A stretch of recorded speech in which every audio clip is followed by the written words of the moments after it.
சற்று முன் கிடைக்கப்பெற்ற மிக மிக முக்கியமான செய்தி ஒன்று வெளியாகியிருக்கு. ஐபிசி 167 சட்டத்தை கையில் எடுத்த ஆளுநர். தாவேக ஆட்சி கலைப்பு. தமிழக அரசியல்ல புதிய பரபரப்பை ஏற்படுத்தியுள்ள ஒரு விவகாரம் தற்போது ஆளுநர் மாளிகை வரை சென்றிருக்கு. முதல்வர் விஜய் தலைமையிலான தமிழக வெற்றிக்காக அரசுக்கு எதிராக அதிமுக, திமுக மற்றும் பாஜக ஆகிய 3 முக்கிய எதிர்க்கட்சிகளும் கடுமையான குற்றச்சாட்டு முன் வச்சிருக்கிறாங்க. குறிப்பா குதிரை பேரம், சட்டமன்ற உறுப்பினர்களை கட்சி மாற வைக்க பேரம் பேசியது மற்றும் அதிகாரத்தை பயன்படுத்தி ஜனநாயக விரோத நடவடிக்கைகள் நடைபெற்றதாகவும் எதிர்க்கட்சிகள் குற்றம் சாட்டிட்டு வராங்க. முதல்ல அதிமுக பொதுச் செயலாளர் எடப்பாடி கே பழனிசாமியின் அறிவுறுத்தலின்படி அக்கட்சியின் கொறடா அக்ரி எஸ் கிருஷ்ணமூர்த்தி மற்றும் மாநிலங்களவை உறுப்பினர் IS இன்பதுரை ஆகியோர் ஆளுநரை நேரில் சந்தித்து விரிவான மனுவை அளித்தாங்க. அந்த மனுவில் மக்களால் தேர்ந்தெடுக்கப்பட்ட அதிமுக MLAக்கள் ஆசை வார்த்தைகள், பணம் பரிமாற்றம் மற்றும் மிரட்டல்கள் மூலமாக தமிழக வெற்றி கழகத்தில் சேர்க்கப்பட்டதாக குற்றம் சாட்டப்பட்டது.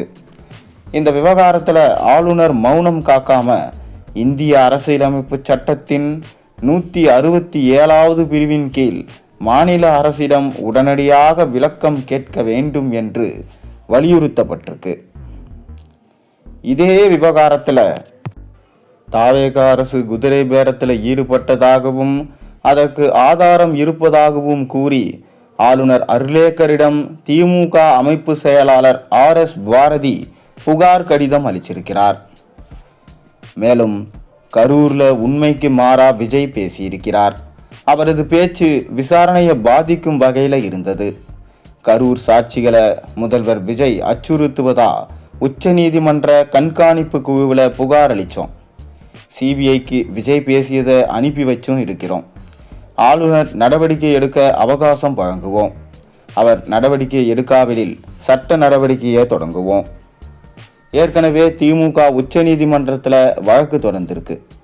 அதில் நீதிபதிகள் கரூர் சம்பவம் குறித்து விசாரிக்க ஓய்வு பெற்ற நீதிபதி தலைமையில் மேற்பார்வையில் CBI விசாரணை நடந்து கொண்டிருக்கு. எனவே நீங்கள் எதுவா இருந்தாலும் அங்கே முறையிடுங்கள் என்று நீதிமன்றம் கூறியது. இதனை அடுத்துதான் கரூர்ல விஜய் பேசியது குறித்து நாங்கள் ஓய்வு பெற்ற நீதிபதியிடம் கொடுத்திருக்கிறோம். கரூர் சம்பவம் குறித்து விஜய் அவர் பேச்சை உச்ச நீதிமன்றம் ஓய்வு பெற்ற நீதிபதிக்கு அனுப்பி வச்சிருக்கோம். CBIக்கும் அனுப்பி வச்சிருக்கிறோம்.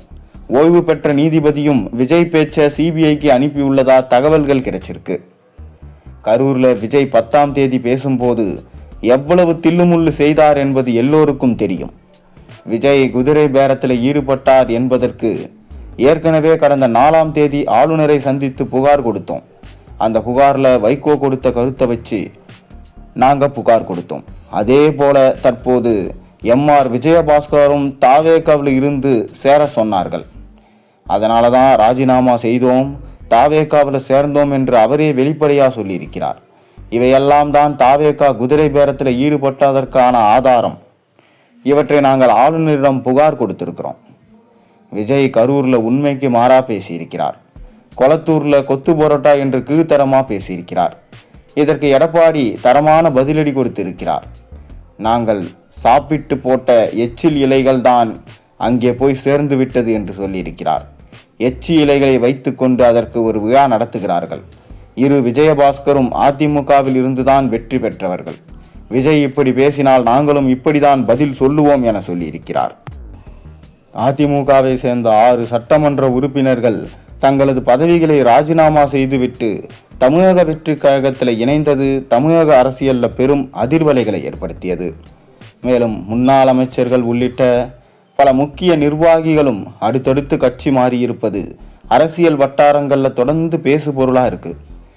விஜயபாஸ்கர், MR விஜயபாஸ்கர், மரகதம் குமாரவேல், ஜெயக்குமார், P சத்யபாமா மற்றும் இசக்கி சுப்பையா ஆகிய 6 MLAக்களும் தங்களது பதவிகளை ராஜினாமா செய்துவிட்டு தமிழக வெற்றி கழகத்தில் இணைந்தது இந்த விவகாரத்தை மேலும் தீவிரப்படுத்தியிருக்கு.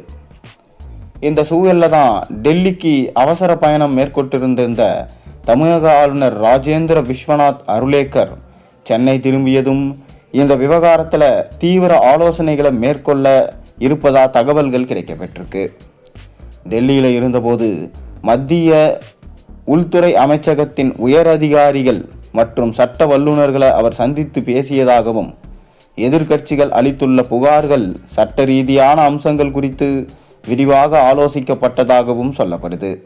இந்த ஆலோசனைகளுக்கு பிறகு இந்திய அரசியலமைப்பு சட்டத்தின் 167வது பிரிவின் கீழ் இந்த விவகாரம் தொடர்பாக தமிழக அரசிடம் விளக்கம் கேட்க ஆளுநர் முடிவு செஞ்சிருப்பதா தலைமைச் செயலக வட்டாரத்தில் தகவல்கள் வெளியாகியிருக்கு.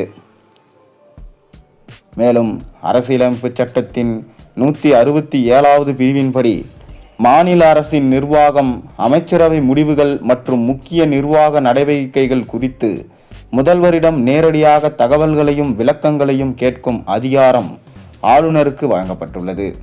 அந்த அதிகாரத்தை பயன்படுத்தி எதிர்க்கட்சிகள் முன்வைத்துள்ள குற்றச்சாட்டுகள் தொடர்பாக முதல்வர் விஜய் தலைமையிலான அரசிடம் விரிவான விளக்கம் கோரி ஆளுநர் விரைவில் அதிகாரப்பூர்வ கடிதம் அனுப்பலாம் என தகவல்கள் வெளியாகியிருக்கு. மேலும் விஜய் அவர்கள் தற்போது நடைபெறப் போகும் இடைத்தேர்தலில் 7க்கு மேல் தொகுதிகளில் வெற்றியடைந்து தனி பெரும்பான்மை பெற்றுவிட்டால் கூட்டணி கட்சிகளின் ஆதரவு நமக்கு தேவையில்லை, யாரும் நம்மை எச்சி இலைகளை கொண்டுதான் ஆட்சி நடத்துகிறோம் என்று சொல்ல வேண்டிய அவசியமும் இருக்காது. அதனால் இம்முறை இடைத்தேர்தல் நடந்தால் அனைத்து இடத்தையும் கைப்பற்ற வேண்டும். மேலும் 10க்கு அதிகமான இடங்களில் இடைத்தேர்தல் வர வாய்ப்பிருக்கு.